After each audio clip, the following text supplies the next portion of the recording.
Well, I can't get off this YouTube BS, and I got this dude here, Stokecitysurrender. Seems like a cool dude.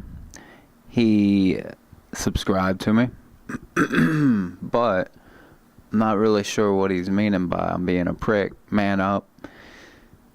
And he tells me I have a good life, and I never denied having a good life, but I just want to put this video out there because I'm going to start putting videos out there about when people put their comments. I'm probably going to start doing videos on each and every one of them because I don't really care if this YouTube succeeds or not. I don't even know what success on a YouTube channel would be because I'm making mad money right now doing what I do outside of the YouTube life. But what I gotta tell you, dude, is I was 24 years old when my kid's mom died. I didn't grow up around gangster thug lives or anything. I grew up on a farm. I played baseball from age 7 till I was 18, 19 years old until I had a kid, till I got my girl pregnant. And then what happened is I quit. I tried out for the Florida Marlins one more time when I was 19, back in like 90, I would say 7, 96, back when they first started out. I tried out in Hollywood, Florida that year. I had more home runs than anybody on the team, but I had a ingrown toenail at the time. Long story, but I took my brother's shoe and I took my shoe down. He has a size lower on his shoes. I wear 11s, he wears 10s, and it really fucked my toe up. So I didn't run the best at that time. Anyway, I had a kid, quit playing baseball. I was the man at baseball in my area, the whole central part of my state. I was known for baseball. I was the shit. I don't really care. I tore ligaments, chipped bones in my ankle my last year, my first at bat. That kind of fucked my whole deal up. But anyway, everything works out for a reason, and I love my life. Even though my kid's mom died when he was just about 4, it was a week before his 4th birthday back in 2001, and it was a killer. But you know the killer part of this Stokecitysurrender, dude?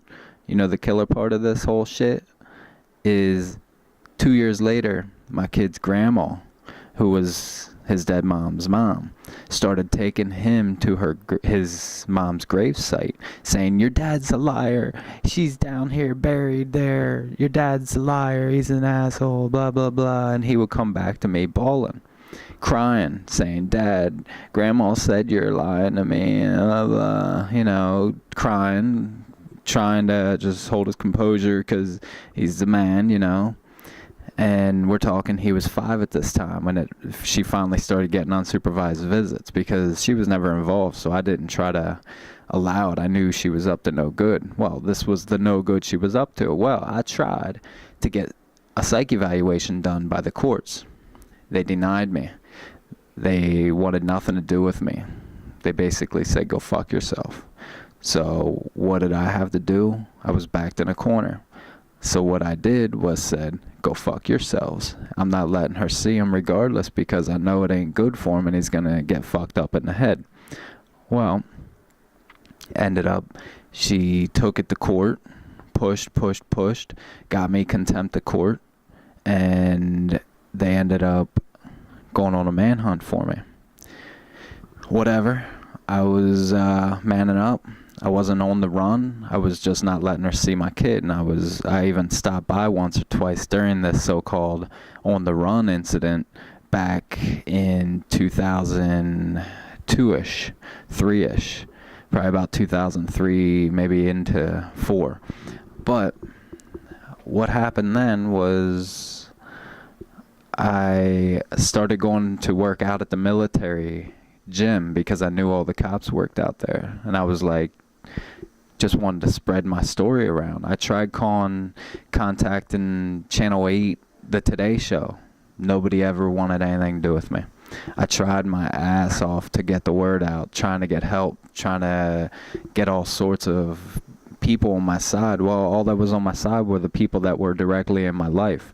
And they were starting to get scared because stupid shit started to happen. Like one day I went to an amusement park with my family. Well, my brother, he's a year and a half older than me. He stayed at my place, which I had in his name, so I wouldn't obviously be easily noted to be living there. So his grandma couldn't say, well, he lives there, because I knew the system would back me because they knew I wasn't in the wrong. So they had a hard time taking my kid because nobody wanted to actually take him.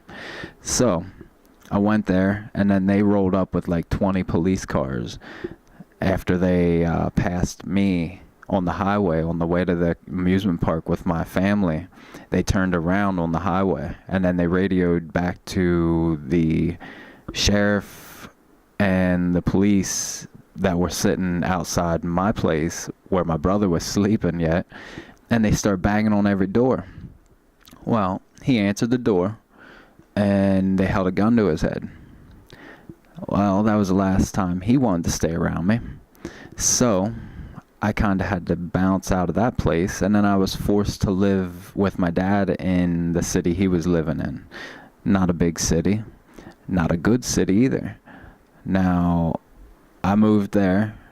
Wasn't the best life, wasn't the lifestyle I'm used to, but I was doing what I had to do. I was being forced to do, trying to take care of my boy, trying to get him through this whole losing his mom thing without having his grandma fuck his brains up.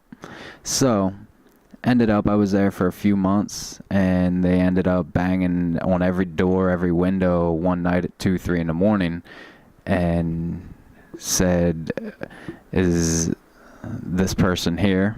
I said no. I tried denying it, but they knew. They've been following me. I mean, we're talking helicopters following me, everything. So they been watching me, just didn't know what to do, but they knew they had to do something because my kid was 7 now, he actually missed his first year of school. He had to be taken by the police so they could get everything moving. Well, they took him, and they sent me to jail for 2 weeks. And when I got out, they wouldn't let me have anything to do with my kid. My mom ended up getting supervised visitations just to keep in his life, give him a word or two through her, which was looked down upon, and I wasn't supposed to, but I had to do what I had to do. I was never involved in drugs or anything, so this is just straight doing everything that I just let you know.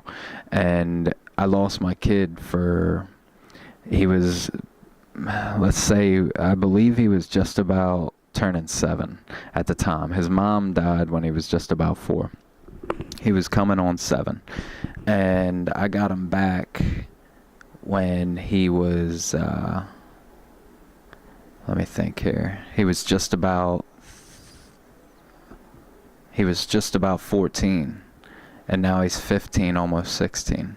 So yeah, I might not have had the best life dealt to me, but dude, to tell you what, the things I had to pull to get my son back are unbelievable, and I don't even like to put on here because I'll tell you now, my best friend is now in the FBI. So I could say one thing, that shit's meant to be. If shit ain't how it's meant to be, you're gonna be tested, and if you pass the test, it's gonna go back to it's meant to be. I got fucked over by the system. Well, now I'm best friends with the system. So there's a lot more involved with my life. That's just a piece of it. And I'm thankful because now I got a 5-year-old daughter in the mix of things. I met a girl that actually, the same year, now get this is a little hard to follow too. The same year my kid's mom died, her job was looking for a replacement, because that's what jobs do. They replace the people that die or retire or quit. That's what they do.